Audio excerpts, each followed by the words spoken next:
those of us that are thinking a lot about the fundraiser psychology or behavior or their experience, I think the kind of outcomes maybe are just longer, satisfaction at work, right? And staying there and for everyone in the pipeline and just enjoying it more. And there's obviously lots of then knock-on effects. But first and foremost, I think it's just like not being frustrated a bit less during your the time you spend doing your job.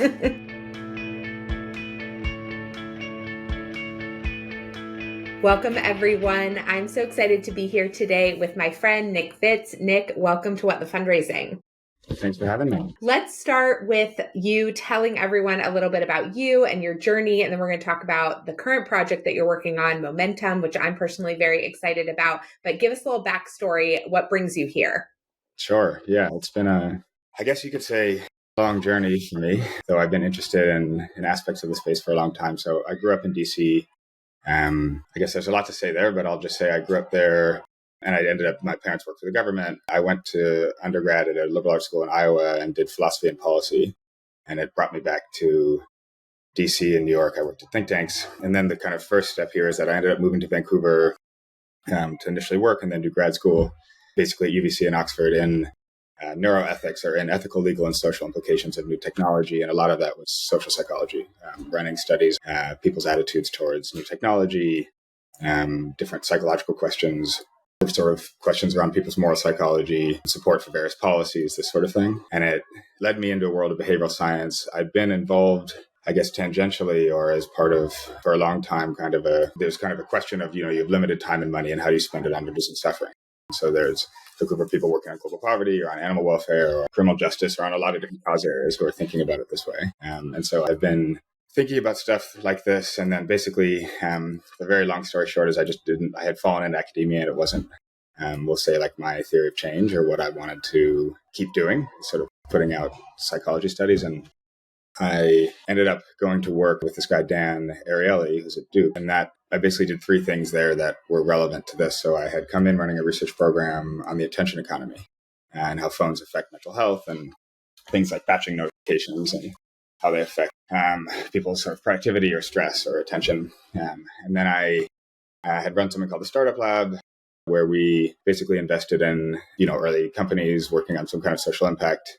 Some really fun companies came through it, and we taught them how to apply basically behavioral science to their psychology, to their product, better onboardings, social proof, this kind of thing, or to their growth, message testing, lookalike ads, those intersections. And I ended up running a research program on the psychology of giving for a long while, on the psychology of small dollar donors, and then increasingly on the sort of, what high net worth donors care about and what things influence their judgments or their donations. And then even more on the sort of psychology of fundraisers themselves, which I think is super interesting. Just people raising the money, right? It's a very hard, isolating job. And people are, there's a lot in there. And so after that, I started Momentum, although about 4 or 5 years ago, it was a very different product and vision. And we've shifted a couple times. So, of course, happy to kind of give you that as well. But that's how this started. Yeah. Well, I think it is helpful maybe at a very high level to explain the shift in momentum, because I think it demonstrates at least, it complements my shift too, from the psychology of donors and the prioritization of donor behavior to the psychology and prioritization of fundraiser behavior. Yeah. So I think sharing that with people will be really interesting. Yeah. And I think it's, for better or worse, a lot of our journeys have come along this path. So initially we were an app for people to donate, and the sort of behavioral science piece of it, or what was unique about it, and we still do this, but in a very different way, was that, people would sign up and they'd give when they, along things that they sort of do and care about, right? Or different psychological motivations. So you'd go out to eat or you get gas, let's say, and it would offset it, right? Or move to clean water.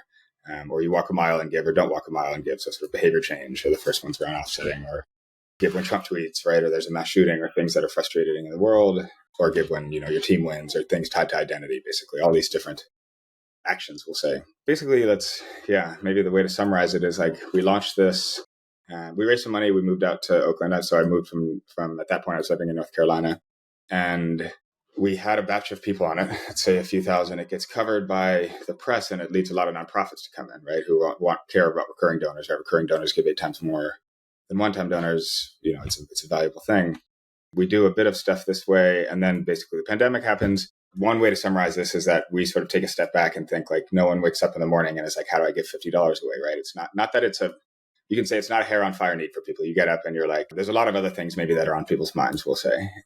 It's not that people don't give, 75% of us give, 450 billion, all this stuff, but really people are giving because they're asked. And so at that point we thought, okay, really the person who has this need are nonprofits generally. And so we pivoted and built this thing that was like fundraising infrastructure, right? Donation pages, embeddable components, all this stuff that was around these actions. And one of the ones we launched was something that ended up being called Defeat by Tweet. It was give every time Trump tweets in this sort of tongue-in-cheek way to orgs working on voter engagement and just civil rights in generally. And the long and short of it is that like 40,000 people joined in a month. Like it grew very quick, right? And suddenly we were moving them, it went from nothing to basically like overall, more than 25 million. It quickly grew to do like 1.5 million a month.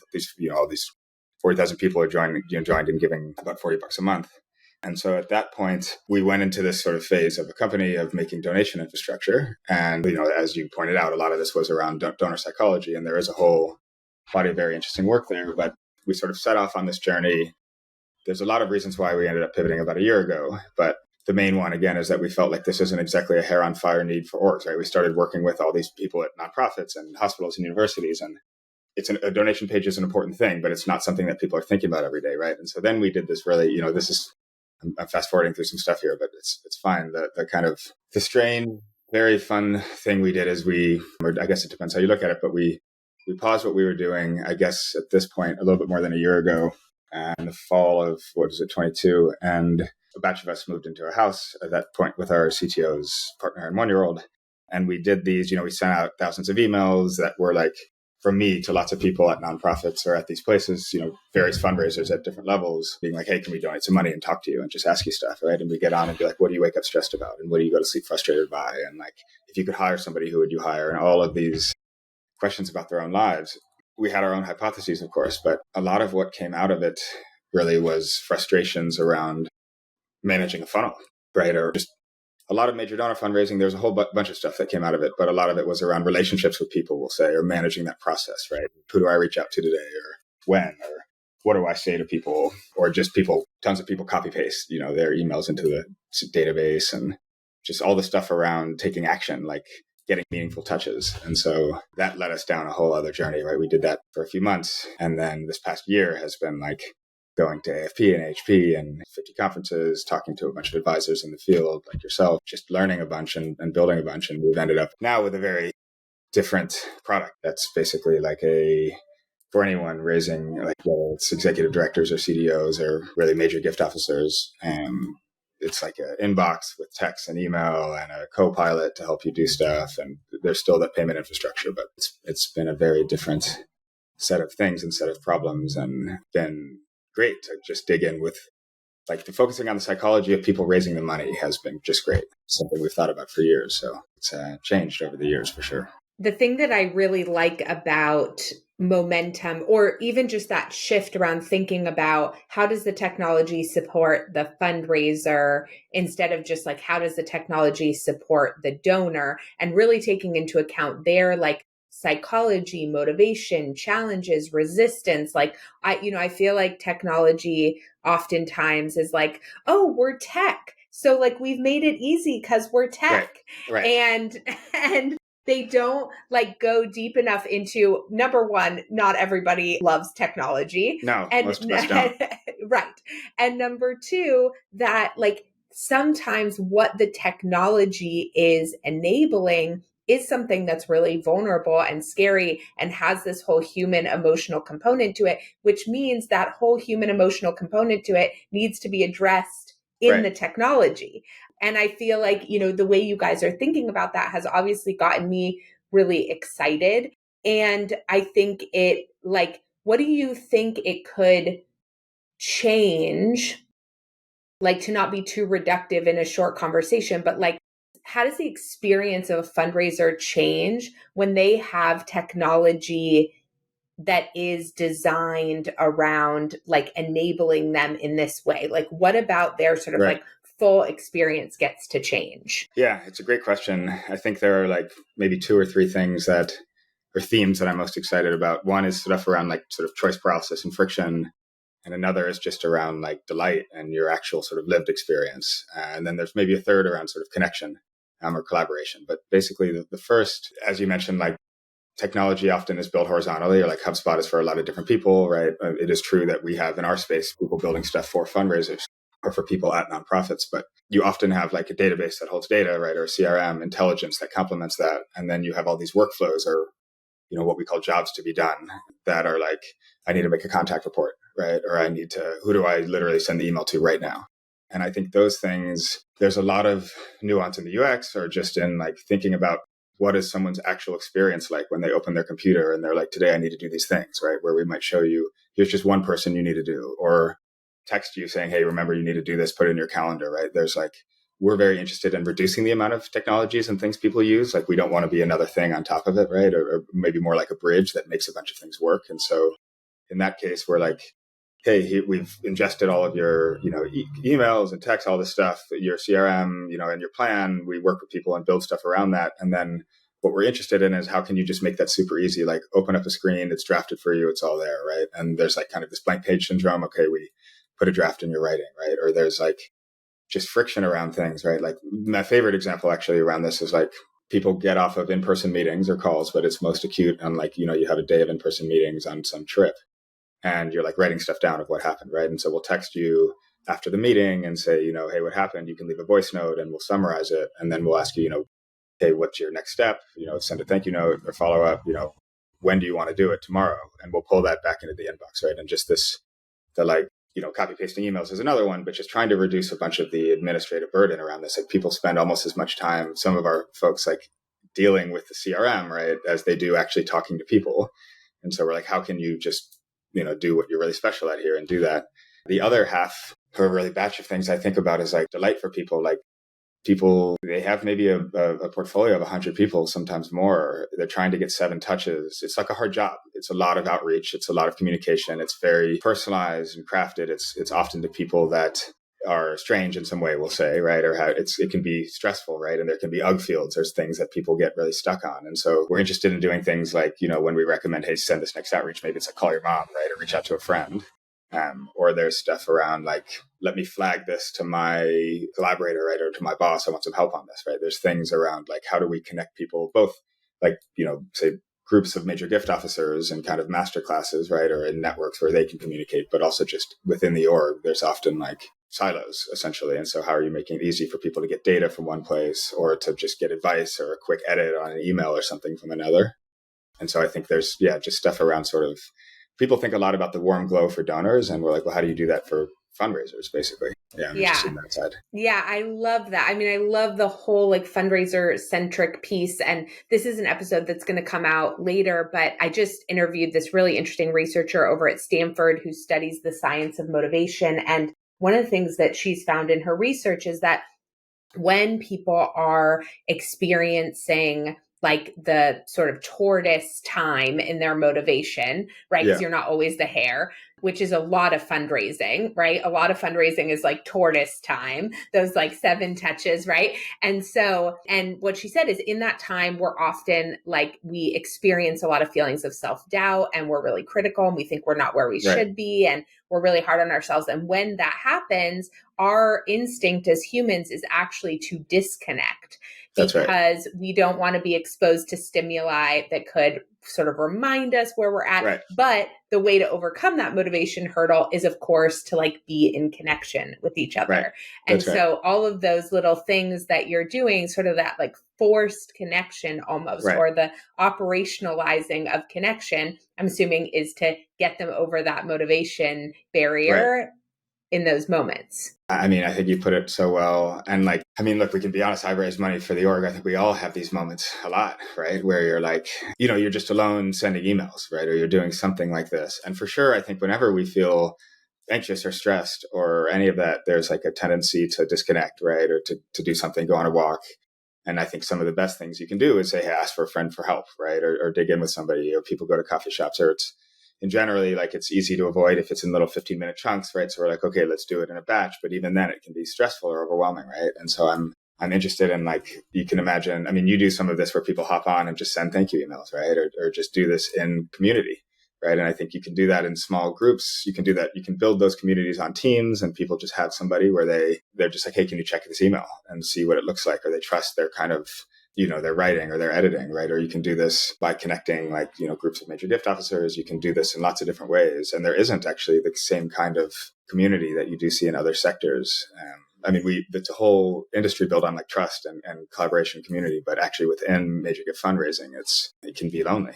And so I think any of those times where you can just do it with someone around, even if they're just co-working with you, can be a lot easier too. Yeah, it's like we're often isolated because, like, systemically inside our organizations, but then also because of the thoughts that we are holding, we're like kind of further isolated with the chatter in our head. And so this helps with both. That's right. No, and we're isolated as a society. There's lots of ways we're isolated. Yeah. We're in our own houses and all of this. And then you're like isolated from the team because you're not, you're fundraising. You're like making sure there's money to pay everyone and the core thing, yet the work you're actually doing, right? Or the work, when I'm raising money, I'm talking to outside people, right? So it pulls you out separately, and then you're trying to get notes back to people. But there's lots of ways I think it could be disconnecting to people if you think about this, their everyday experience. Yeah. Yeah. Okay. So what do you think, what are the implications of this shift? Like, not just through momentum, but like if everybody started to shift their gaze from focusing or hyper focusing on donor behavior to enabling fundraiser behavior, what do you think the implications for the sector could be? Well, it's a good question. And I think we're just part of a larger movement of people thinking about action, right? Or thinking about how do you make a lot of this stuff easier to people. There's a whole bunch of people working on this, yourself included, right? That are starting to think about this or have been for a very long time. Of course, there's raise more money, right? Like if you just look at like who actually raises the money and you look at their experience, like that matters a lot. If you think what predicts this, people are so focused on donor behavior, like, this appeal or that appeal and this. And of course, there's lots of great research there. But I think if you're looking at like, it's the same as what it predicts outcomes and like mental health treatment and therapeutic relationship, right? And you could say it's the relationship between the fundraiser and the donor that really predicts, are they going to give 100 million or 10?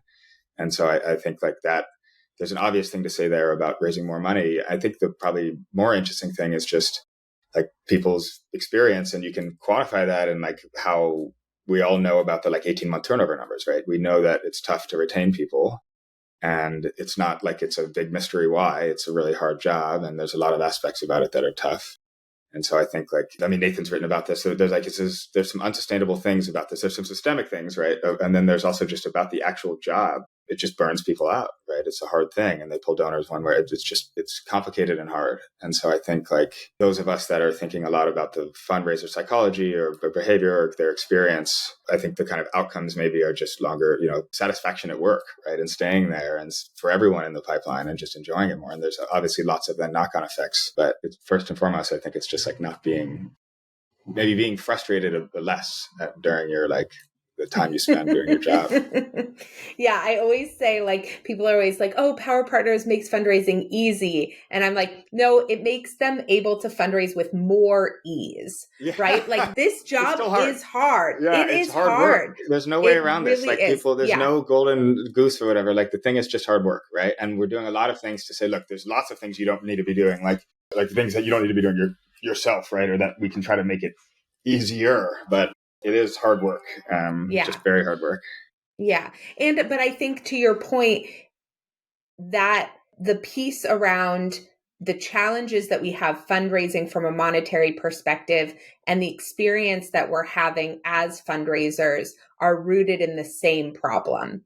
And I think the better that fundraisers feel, the better they're going to fundraise. Right. And so there is a solution there that is like deeply connected. And I think it revolves around our focus on fundraiser enablement through their holistic experience fundraising, which is why I love momentum.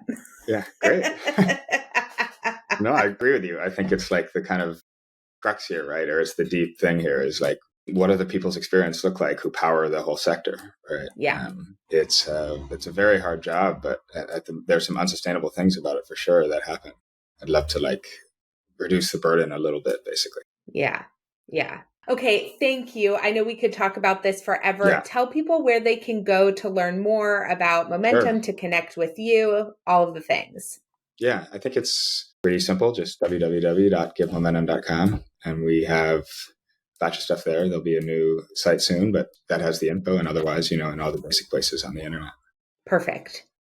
Thank you so much for joining me today and for sharing about your journey and what brought you to this moment, and the cool way that you are helping to push our sector forward. And I think inspiring other platforms and people to be thinking about things this way. So I'm really grateful. Yeah, thanks so much for having me on here. I've been a long-time fan, and I've loved working with you, and it's been great to be on board. So yeah, I'll talk to you soon, and thanks for having me here.